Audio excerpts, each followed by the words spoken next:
Headbangers Ball continues now with a look at some of the bands who are making their mark on the local rock scene here in Sweden. Now, Stockholm may not be as renowned as LA, Seattle or London in terms of breaking bands, but Europe have proved it's possible to succeed internationally. So let's take a look at the diverse selection of bands trying to do just that.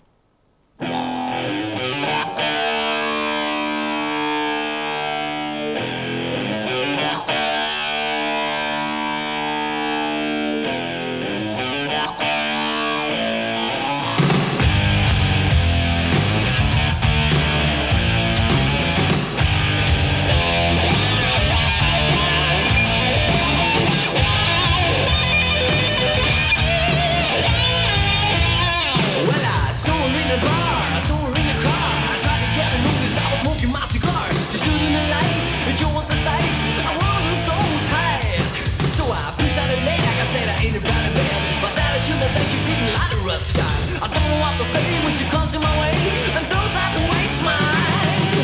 Hey now, there she goes, the look in her eyes, the look of her nose. Hey now, there she goes, the dynamite sex dose. Hey now, there she goes, the look in her eyes, the look of her nose. Hey now, there she goes, the dynamite sex dose. Hi, we're a band called Entombed. My name is Nicky and this is Johnny. We play violently brutal death metal and we come from Stockholm, Sweden. We just released an album called Clandestine and we're gonna do this tour in March. It's called Gods of Grind. We're co-headlining with Carcass and the other bands are Cathedral and Confessor.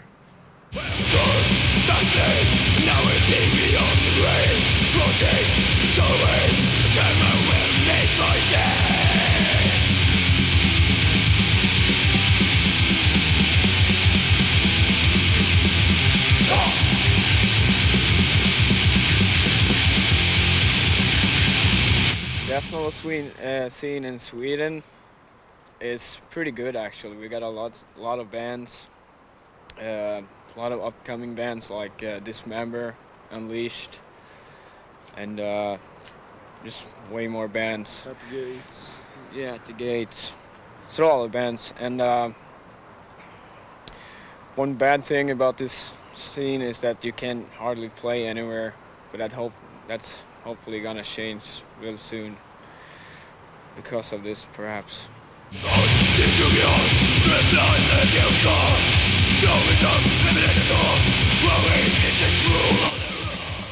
I think we have gained recognition because of we're not trying to copy every band that's around.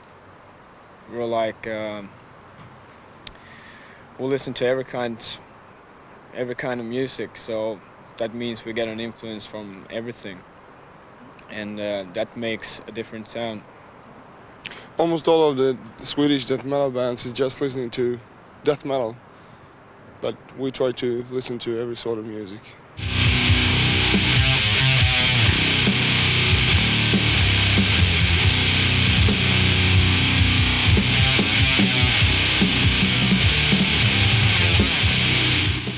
Hi folks, I'm Peter Shapiro and this is Michelle. We're from Reptile Smile.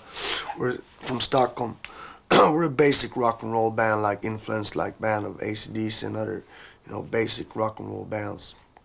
Right now we're on tour in Sweden. We're gonna tour Europe later on in March, and we got our second album out now called Who Makes the Rules.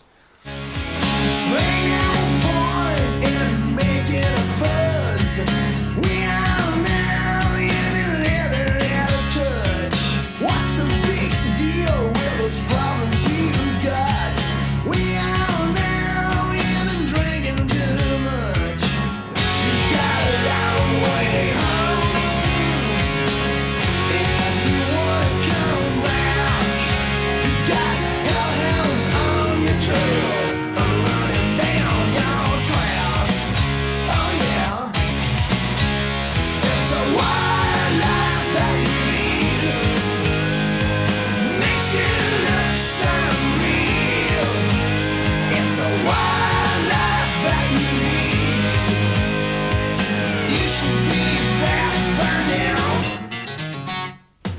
I mean, we're influenced by all kinds of stuff that we grew up with when we were kids in the mid '70s, and that was like Aerosmith, Led Zeppelin, and AC/DC, Nazareth, all those kinds of bands that were influenced by.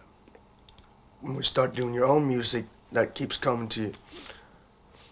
And for Guns N' Roses, like what I think about Guns N' Roses, like it's a very good rock and roll band, but it's nothing special for me because I'm a bit older, you know.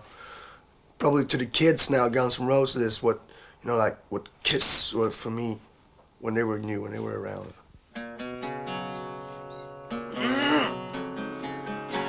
It's getting cold now, too cold to think. And there's darkness in your eyes. It's getting hard, so hard to believe that we could find the crack in the eyes. So I'm telling you again, I'm telling you again.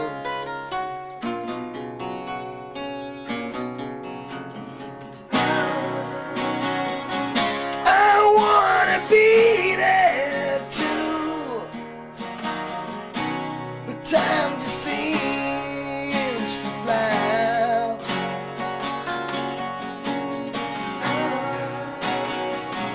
Just want to see your face, so wake me up before you go. Well, Stockholm is like, sometimes Stockholm is like, you know, like it's very small, trying to be Los Angeles. It's like a lot of bands around with bleached hair and stuff, you know, all these chains and skull rings and stuff, doing the same thing. Everybody's hanging out at the Cool Cat Club, which is the only rock club in Stockholm. Everybody's got a record contract. Everybody's got a manager. You know, it's about the same thing here, but it's just like smaller. You know. Let's go!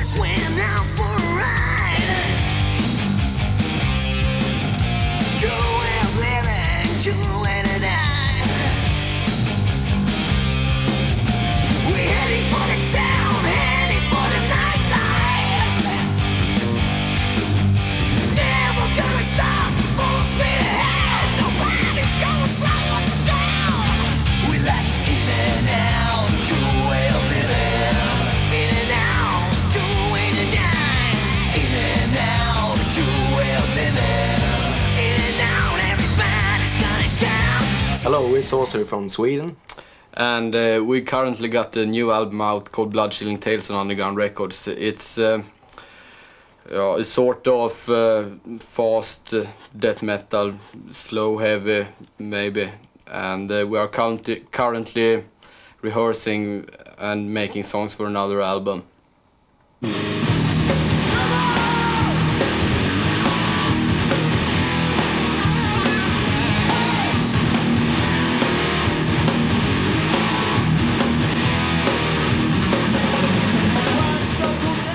Hi there, I'm Leif Elling, the bass player from Candlemass, and this is the new singer.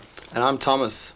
We play really heavy music, and we got a new album coming out pretty soon. It's gonna be called Chapter 6, and it will be out in April sometime, so watch out for it.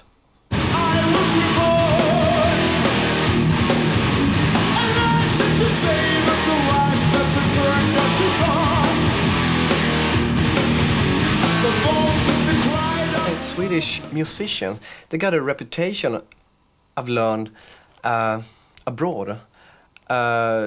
Swedish musicians, they're very talented. They they don't use so much drugs, and they're very reliable and somehow. I mean, I don't know why, but maybe it's the Swedish mentality. I mean, we're really boring, and we're really, I don't know, but maybe very educated. Maybe that's the key thing behind it, that we're pretty educated. So we don't. I mean, I wouldn't use the word copy. Maybe we don't copy everything that's going on around, because in Sweden there are so many commercial bands, very many death metal bands, but they're pretty original anyway. I don't know why, but everybody can play pretty good, and so I don't know. Maybe there's an interest now for Swedish bands, because so many Swedish bands get signed now. Very many death metal bands and very many commercial bands. So I think you see a lot of more Swedish bands around now on the international rock scene. And Europe and Roxette have opened up the doors for Sweden too, for Swedish music. Yeah, I think so. Absolutely. Roxette is doing so good now. I can't believe it, but they're pretty good. Cowgirl, don't worry, don't stop. Hang on to your party till you get enough. Cowgirl, just open up. Tell me when you're ready for the funky stuff. Cowgirl, don't worry, don't stop. Don't you wanna take me to the countryside? Cowgirl, just open up. Love is gonna shake you, love is gonna quit you, love is gonna take you for a bareback ride.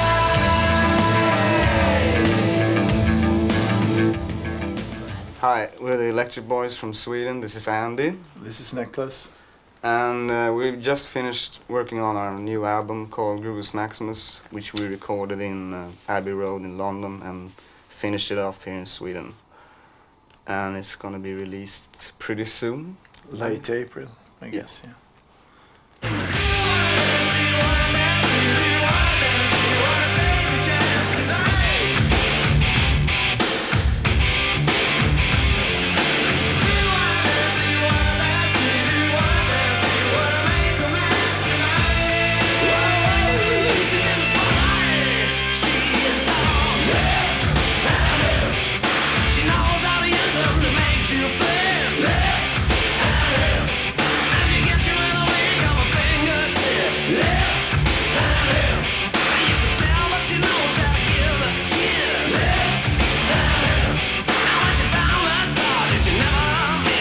What do you think it is about the Electric Boys that has enabled you to become known on an international level? Do you think it's just good songs, or being in the right place at the right time, or good record company, or how do you feel that you've managed to escape from the boundaries of Sweden, kind of thing?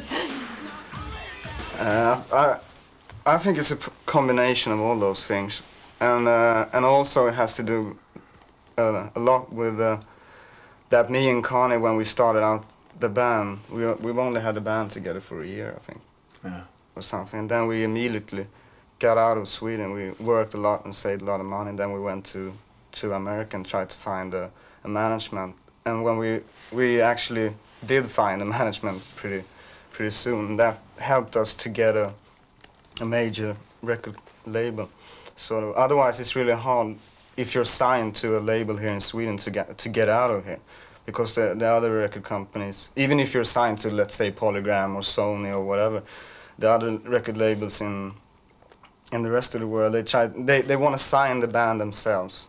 That's why it's really hard for them. They don't really want to work with them because they feel that it's not their band, I guess.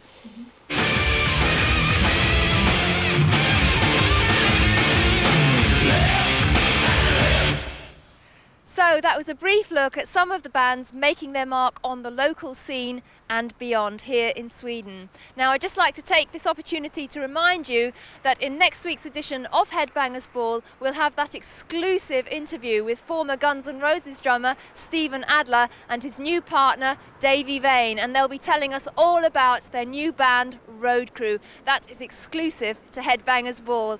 Right now, though, we have to take another short break, but coming up after that, Entombed will be joining me for another edition of the Triple Thrash Treat.